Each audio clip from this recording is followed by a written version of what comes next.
way to protect those who are most vulnerable to false and misleading information. My Lords, I rise to speak to Amendments 59, 107 and 264 in this group, all of them in my name, and like the noble Baroness Lady Merron, I wish to express gratitude to Full Fact for their advice and support in preparing them. My noble friend Lord Bethell has just reminded us of the very large degree of discretion that is given to platforms by the legislation in how they respond to information which we might all agree or we might not agree is harmful or misinformation or disinformation. We all agree that those categories exist. We might disagree about what falls into them, but we all agree the categories exist, and the discretion given to the providers in how to handle it is large. My amendments do not deal specifically with health-related misinformation or disinformation, but more broadly.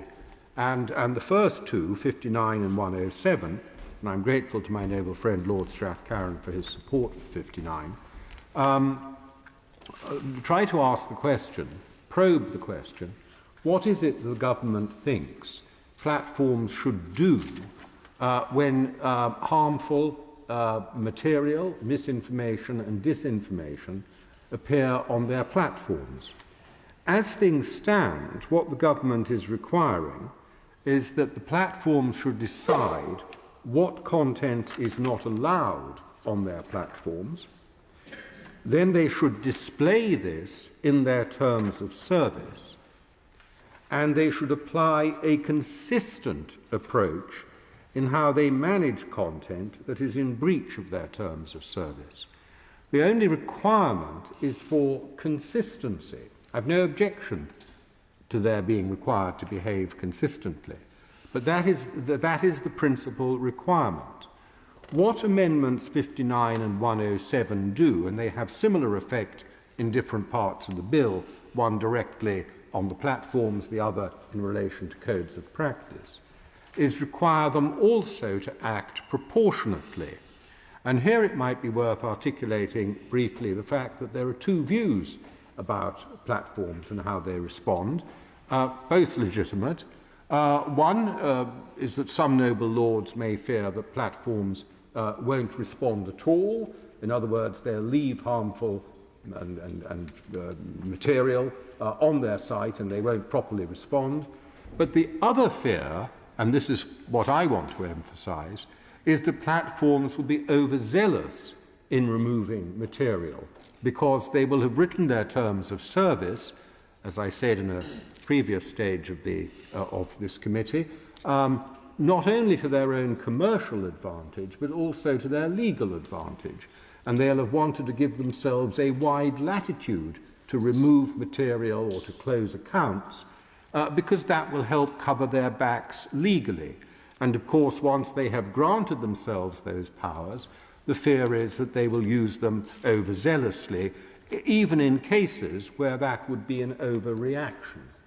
So what these two amendments seek to do is oblige the platforms to respond proportionately and to consider alternative approaches to cancellation and to removal of accounts, and be obliged to look at those as well.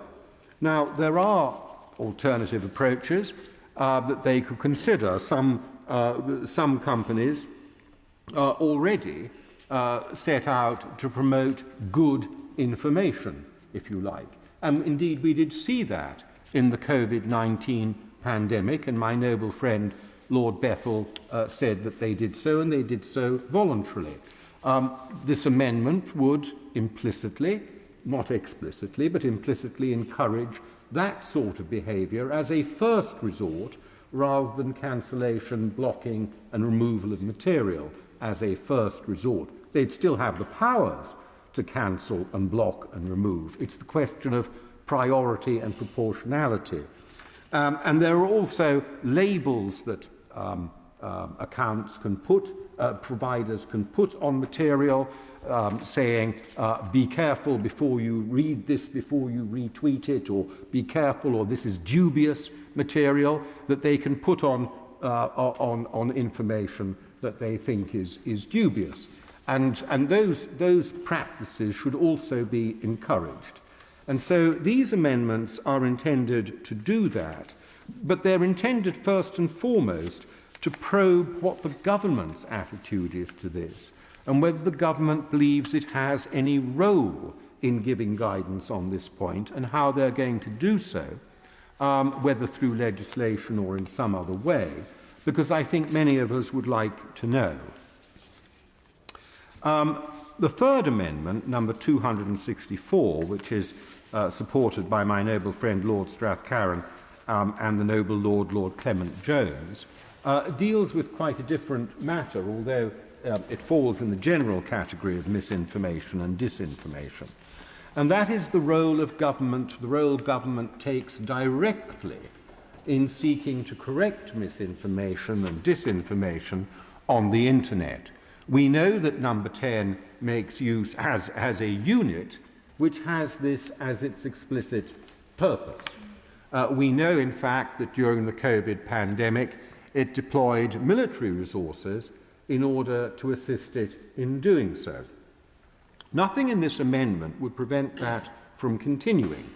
Nothing in this amendment is intended to create sort of scare stories in people's minds about an overweening government manipulating us.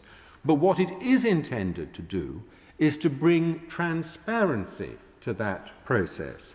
So what it requires is that once a year, within 6 months of the commencement of the bill, or the enactment of the bill, and within and annually thereafter, the government would be required to produce a report that set out relevant representations that the government had made to providers during that previous year, and it specifies what the relevant representations are, which is trying to persuade platforms to modify their terms of service, trying to persuade platforms to restrict or remove a particular user's access, or trying to persuade a platform to take down or reduce the visibility of or restrict access to content. And as I say, the Secretary of State would be required to present a new report to Parliament once a year so that we understood what was happening.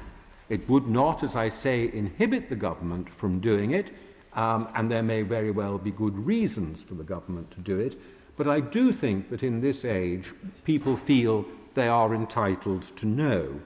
Now, concerns might be expressed that in doing so, national security might be in some way compromised because of the involvement of the army or whatever it is. But this amendment, as it's drafted, gives the Secretary of State the power, simply if he considers something to be harmful to national security, not to publish it and to withhold it. So there is no national security argument that I think can be made against this. Instead, he'd be required to summarise it in a report to be made to the Intelligence and Security Committee, the Joint Intelligence and Security Committee of Parliament. It would not enter the public domain. Now, I think that is a grown-up thing to ask for, and I'm, as I say, I'm sustained in that view by the support of the spokesman of at least one opposition spokesman for the amendment. So those are the two things I'm trying to achieve there, and I think they, in many ways, speak for themselves, and I hope my noble friend would feel able to support them. My Lords, I have an amendment in this group that is that